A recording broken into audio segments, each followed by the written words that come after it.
출애굽기 40장 33절에서 38절까지의 말씀 다 같이 합독하도록 하겠습니다.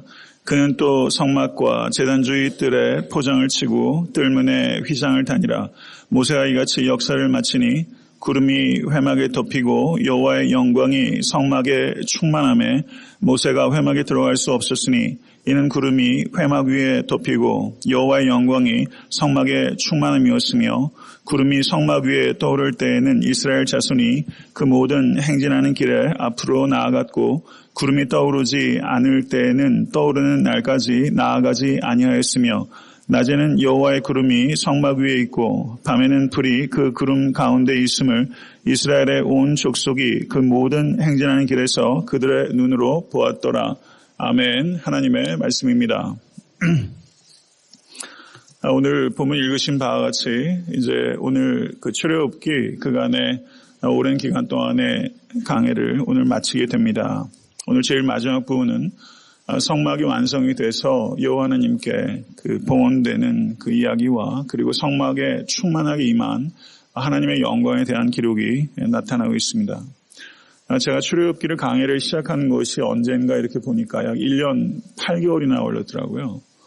일반적으로 제가 그렇게 오래 걸리지 않는데 그 중간에 제가 수술도 했었고 회복하는 시간도 있었고 그리고 여러 교육자도 오셔서 이렇게 분담해서 하는 측면도 있었고 그리고 제가 특별 절기 때 다른 본문들 가지고 설교도 하는 경우들도 있었기 때문에 이런저런 이유로 그 출애굽기가 1년 8개월이나 시간이 지나게 되었습니다.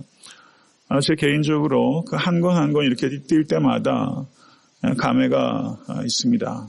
그래서 하나님께 무엇보다 감사하게 되고 이외에 어쨌든 그 시간이 많이 길어진 거에 대해서 성도님들께 송구한 마음도 동시에 있습니다. 앞으로는 더욱더 제가 건강하게 그리고 성실하게 성경 강해에 더 집중할 수 있게 되기를 바라고요.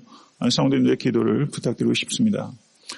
지난주 화요일에 제가 그 새벽 예배 때 말씀드린 것처럼 제가 지금 새벽에 2번 강의를 하는데 앞으로는 소선지서를 역사적 순서에 따라서 강의하고자 합니다.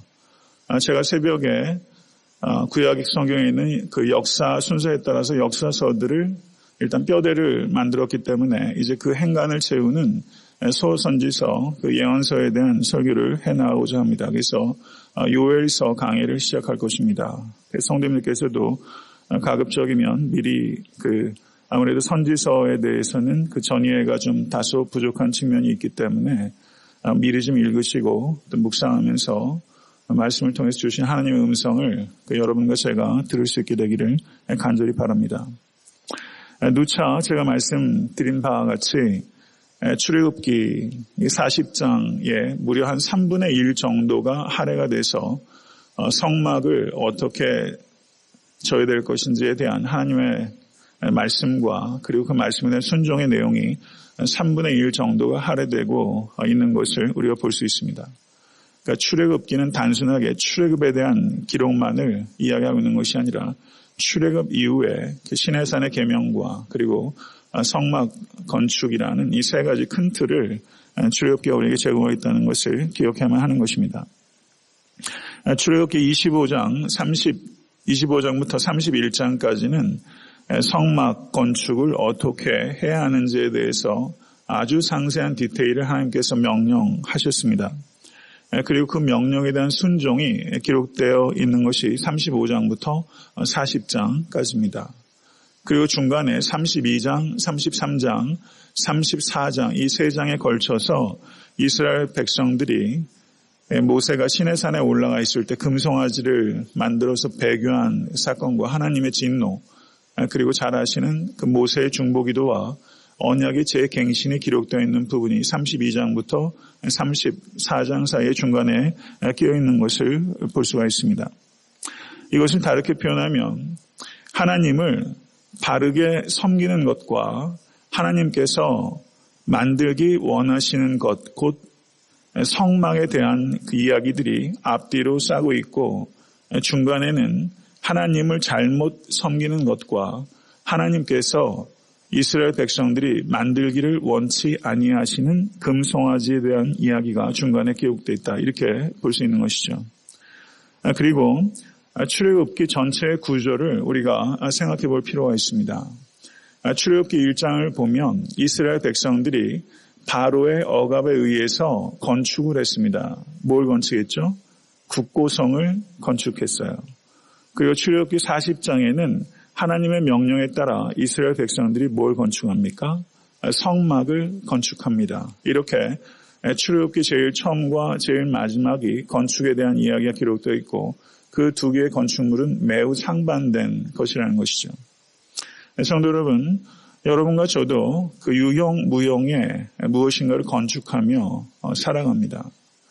세상에 속한 사람들은 사탄의 종이 돼서 국고성을 짓게 될 것이고 하나님의 백성들은 하나님의 명령에 따라서 성막을 짓게 되는 것이죠.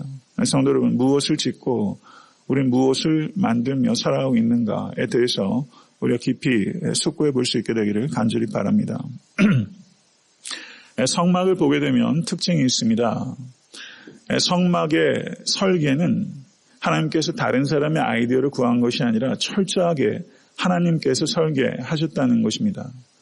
그리고 하나님께서 철저하게 설계하신 또 다른 건축물이 있는데 그것이 창세기에 기록되어 있는 노아의 방주입니다. 그 설계에 따라서 그것을 만드는 일들은 노아에게 부어지고 그리고 사람들에게 주어졌지만 그 설계 자체는 철저하게 하나님께서 하셨다는 것을 우리가 주목해야 됩니다.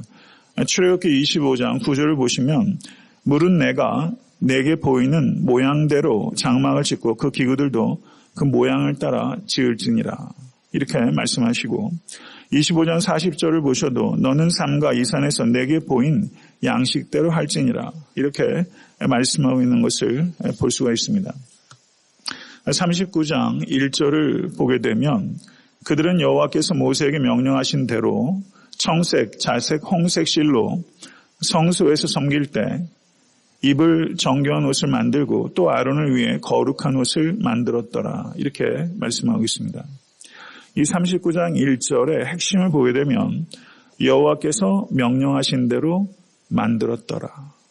이것이 강조가 되고 있는 것입니다.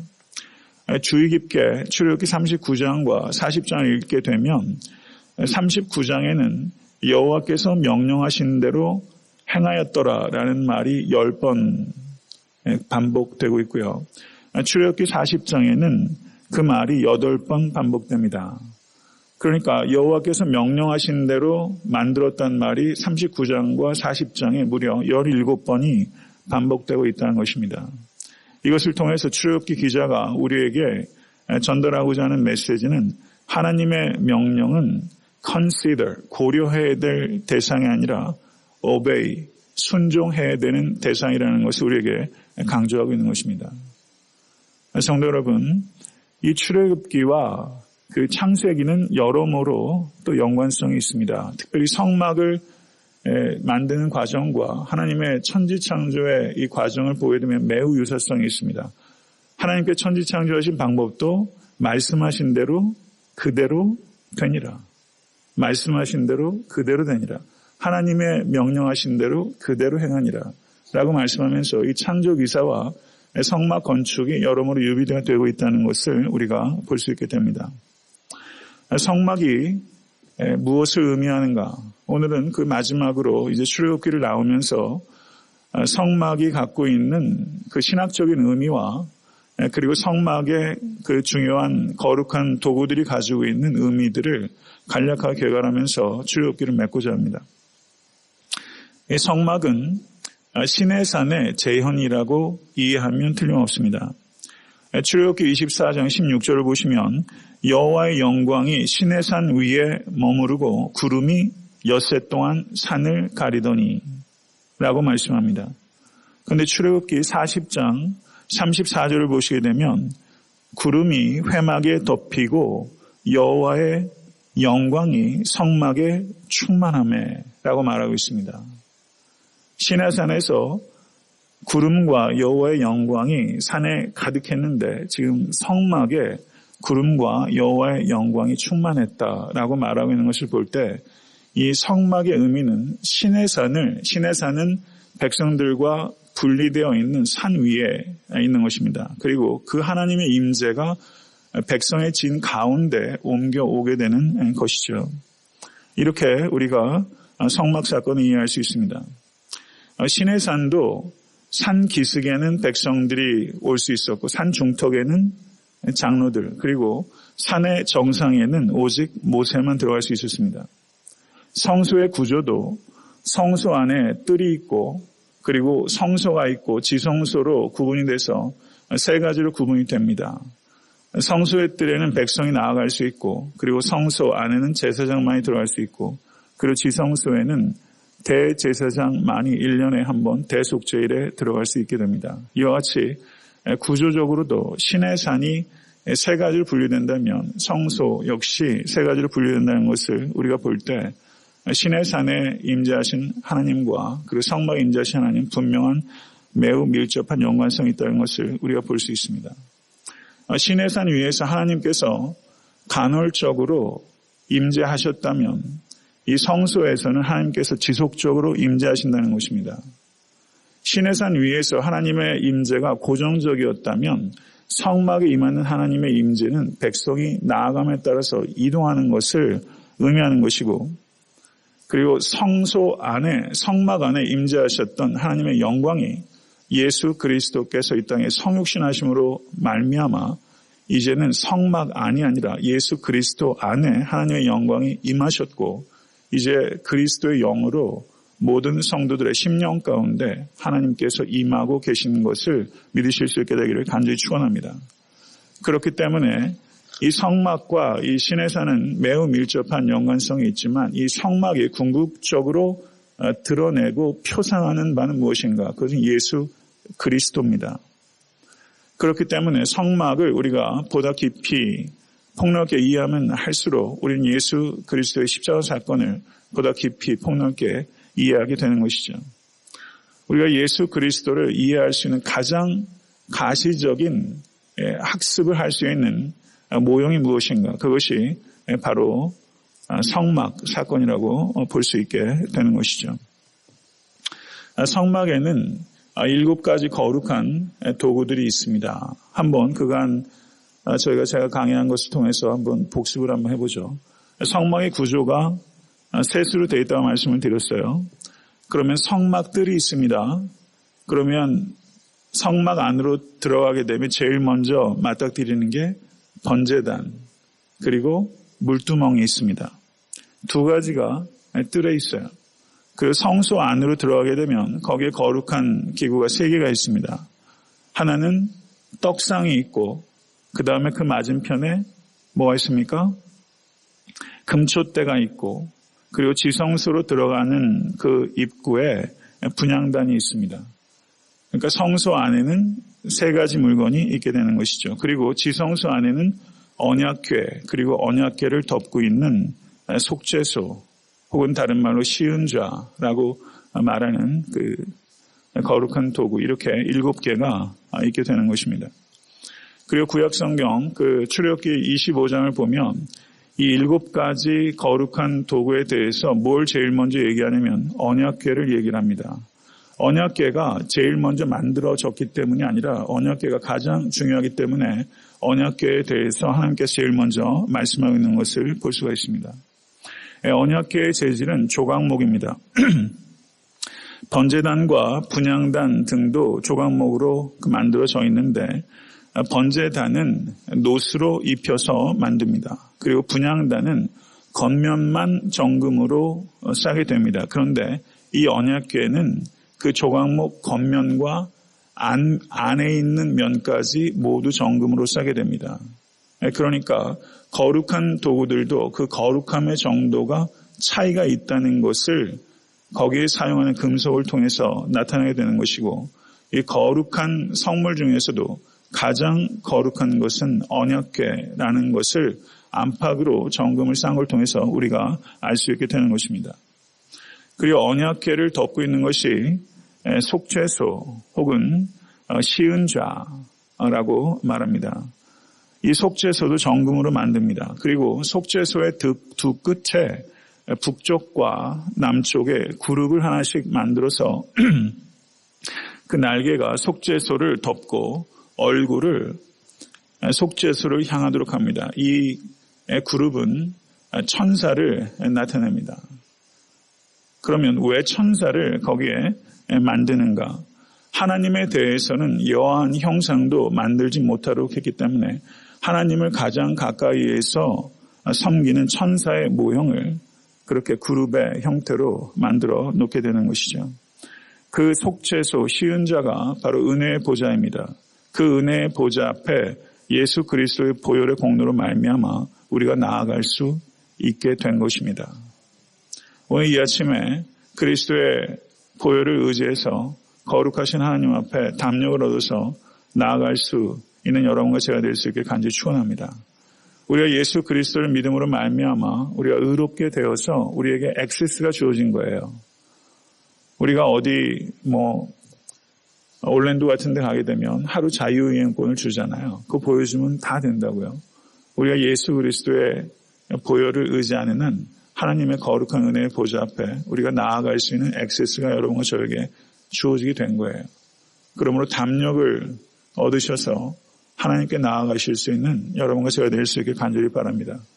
오늘 성소의 뜰락에서 언저리에서 오가지 마시고 하나님의 보좌 중심으로 나아가셔서 여러분의 중심을 토로하시고 하나님의 임재와 영광을 깊이 맛보시는 이 아침 될 수 있게 되기를 간절히 소원합니다. 성소 안에는 떡상과 금촛대와 분향단이 있습니다. 떡상도 조각목입니다.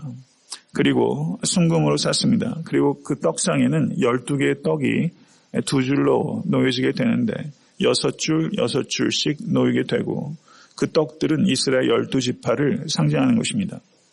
이 떡상을 볼 때마다 이스라엘 백성들은 광야에서 이스라엘 지파들을 먹이신 하나님을 생각하게 될 것이고 그리고 이 떡상이 궁극적으로 표상하는 것은 인생 광야길에서 하늘로부터 임하시는 생명의 떡 대신 예수 그리스도를 가리키는 것입니다. 예수 그리스도를 먹을 때 우리는 영원히 배고프지 않게 되는 것입니다. 그 떡상 맞은편에 금촛대가 있습니다. 7 금촛대라고도 합니다. 그리고 이 금촛대가 의미하는 것은 무엇인가? 그것은 에덴 동산의 생명나무를 상징하는 것이다. 그렇게 볼 수 있습니다. 성소에 있어서 성소에 들어가게 되면 유일한 빛이 바로 이 금촛대입니다. 지성소 안에는 빛이 아예 없습니다. 이 성소 안에 유일하게 비치는 빛이 바로 이 등잔대의 빛입니다.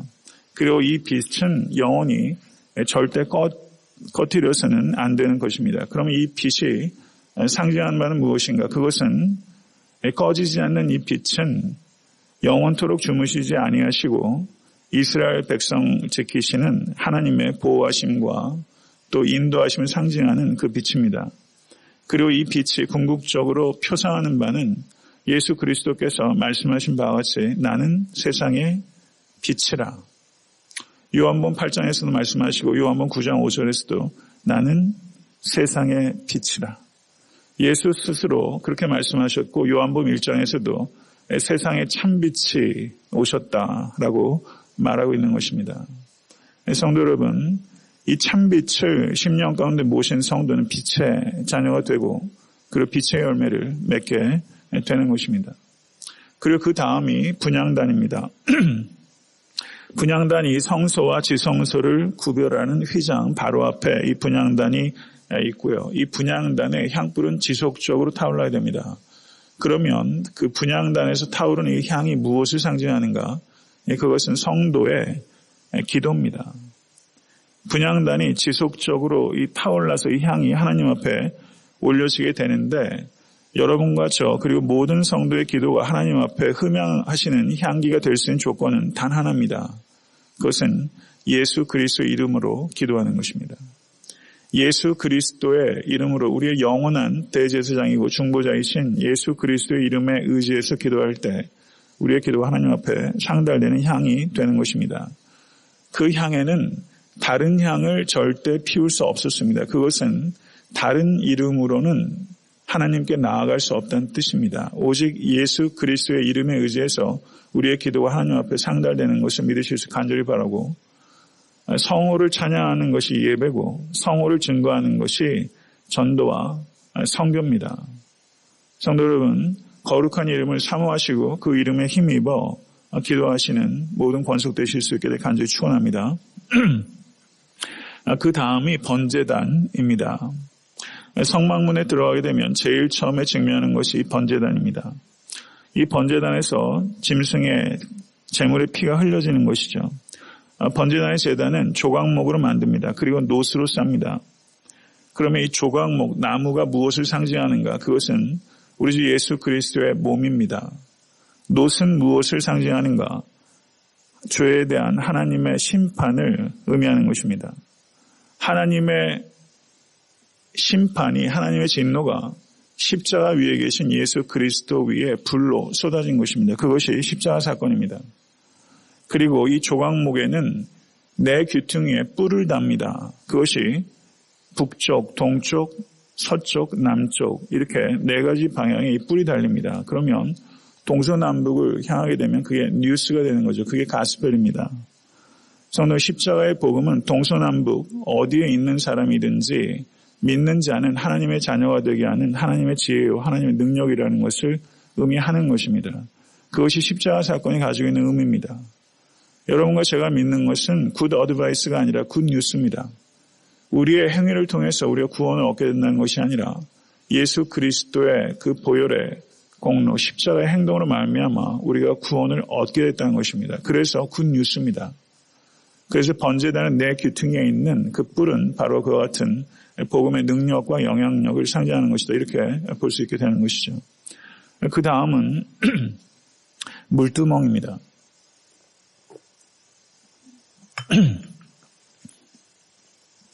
물두멍인데 제사장이 성막 안으로 들어가기 전에 이 물두멍이 있어요. 그러면 성막 안에서 제사장이 봉사하기 전에 이 물두멍에서 손과 발을 씻게 됩니다. 그리고 성소에서 제사장들이 신발을 신지 않고 맨발로 거기에서 봉사합니다. 시내산에서 모세에게 하나님께서 신을 벗으라고 이야기했던 것과 연관성이 있다고 볼 수 있습니다. 물두멍에서 손을 씻고 발을 씻고 들어가지 않으면 이 제사장은 죽습니다. 이 물두멍은 노스로 만들어졌고 그리고 그 안에 물이 채워져 있습니다. 성경에서 일반적으로 물이 상징하는 바는 하나님의 말씀입니다. 말씀을 통해서 우리가 지속적으로 시침을 받아야 된다는 것을 상징하고 있는 것입니다. 말씀을 통해서 거룩해지는 것입니다. 요한복음 17장도 주의 진리로 거룩하니이다. 이렇게 주님께서 말씀하셨어요. 말씀을 통해서 우리가 씻김을 받게 되는 것입니다. 성도 여러분, 항상 말씀을 가까이 하시고 거룩에 더욱더 힘쓰시는 권속 되실 수 있게 간절히 바라고 말씀을 통하여 하나님께 가까이 갈 때 그 관계성이 더욱더 깊어지게 되는 것입니다.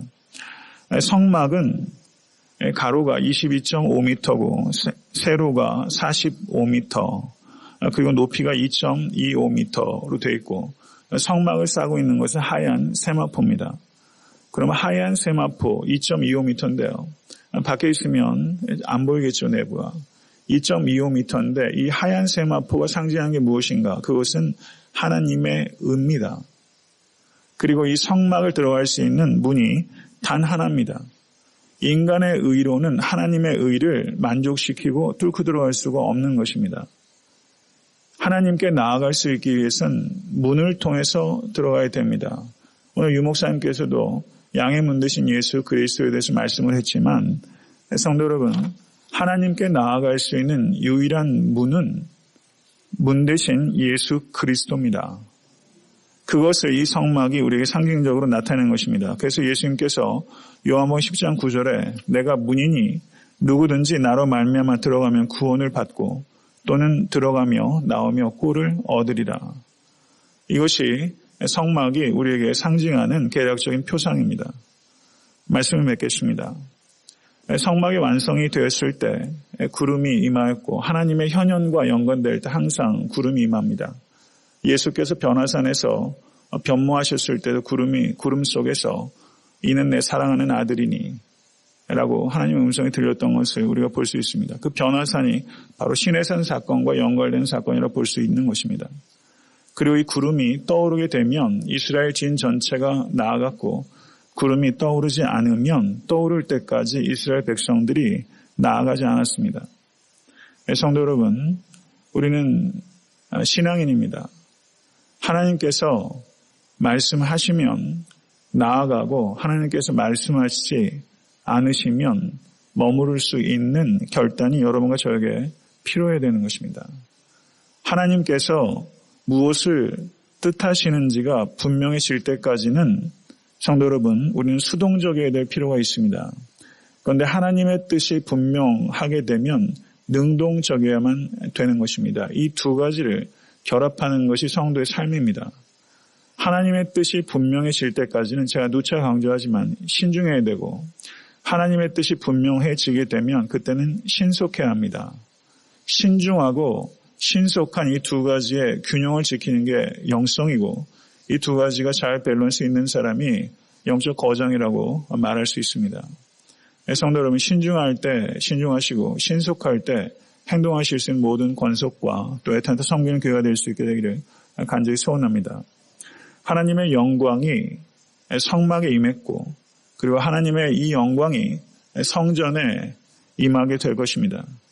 그리고 그 하나님의 영광이 뉴 템플, 새로운 성전 되신 예수 그리스도 안에 절정으로 임하게 될 것입니다. 그리고 교회는 after Christ, 후 그리스도, 그리스도의 몸입니다.